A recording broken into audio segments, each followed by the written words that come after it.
হলো রাসূল আকরাম সাল্লাল্লাহু আলাইহি ওয়াসাল্লাম রুকু সিজদায় কয়টা দোয়া পড়তেন এবং সেগুলো কি? ভাই, রুকুতে সুবহান রাব্বিয়াল আযীম আর সিজদায় সুবহান রাব্বিয়াল আলা, এই দুইটা দোয়াই আমাদের মুখস্থ। মজার বিষয় হলো আমাদের নবী করিম সাল্লাল্লাহু আলাইহি ওয়াসাল্লাম রুকুতে শুধু এই দুইটা দোয়াই পড়তেন না, আরো একাধিক দোয়া তিনি পড়তেন। কি পড়তেন আমরা অনেকে জানি না, একটু শুনে রাখি, চেষ্টা হলে মুখস্থ করি, মাঝে মধ্যে চেঞ্জ করি। অনেকে নামাজের মধ্যে মনোযোগ না থাকার অভিযোগ করেন।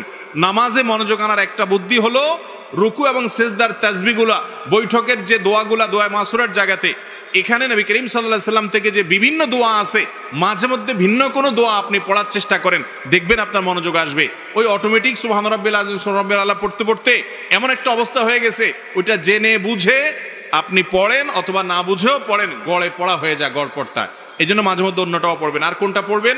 রুকুতে সুবহান রাব্বিল আযীম, সিজদা সুবহান রাব্বিল আলার পাশাপাশি সুবহুন কুদ্দুসুন রব্বুল মালাইকাতি ওয়ার রূহ, সুবহুন কুদ্দুস রব্বুল মালাইকাতি ওয়ার রূহ, পবিত্রতা বর্ণনা করছি আল্লাহ রাব্বুল আলামিনের, যিনি ফেরেশতাদের রব পালনকর্তা এবং জিবরিলের পালনকর্তা।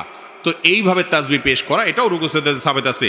তারপর সুবহানাকাল্লাহুম্মা রব্বানা ওয়া বিহামদিকা আল্লাহুম্মা গফিরলি, সুবহানাকাল্লাহুম্মা রব্বানা ওয়া বিহামদিকা আল্লাহুম্মা গফিরলি, এই দোয়াটাও রুকু সিজদাতে নবী করিম সাল্লাল্লাহু আলাইহি ওয়াসাল্লাম পড়েছেন। যার অর্থ হলো পবিত্রতা বর্ণনা করছি, তোমার হে আল্লাহ, তুমি আমার রব, তোমার প্রশংসা আমি জ্ঞাপন করছি, তুমি আমাকে ক্ষমা করো। দারুণ একটা দোয়া, রুকুতে সিজদাতে এটা পড়া যেতে পারে 2 বার 3 বার 5 বার, যতটুকু তৌফিক করে পড়বেন। সুবহানাকাল্লাহুম্মা রব্বানা ওয়া বিহামদিকা আল্লাহুম্মা গফিরলি, সুবহান রাব্বিল আযীম আলার সাথে এগুলা মিশ্রণ করেও পড়তে পারেন, শুধু আলাদা করে পড়তে পারেন। আরেকটা আছে সুবহানা দিল জাবারুতি ওয়াল মালাকুতি ওয়াল কিবরিয়াই ওয়াল আযমা, সুবহানা দিল জাবারুতি ওয়াল মালাকুতি ওয়াল কিবরিয়াই ওয়াল আযমা, এগুলা সবগুলাই রুকু এবং সিজদায় সুবহান রাব্বিল আযীম সুবহান রাব্বিল আলার পাশাপাশি পড়াটা সুন্নাত। আমরা শুধু একটা শিখছি ছোটবেলায়, ওইটা নিয়েই কবরে যাই।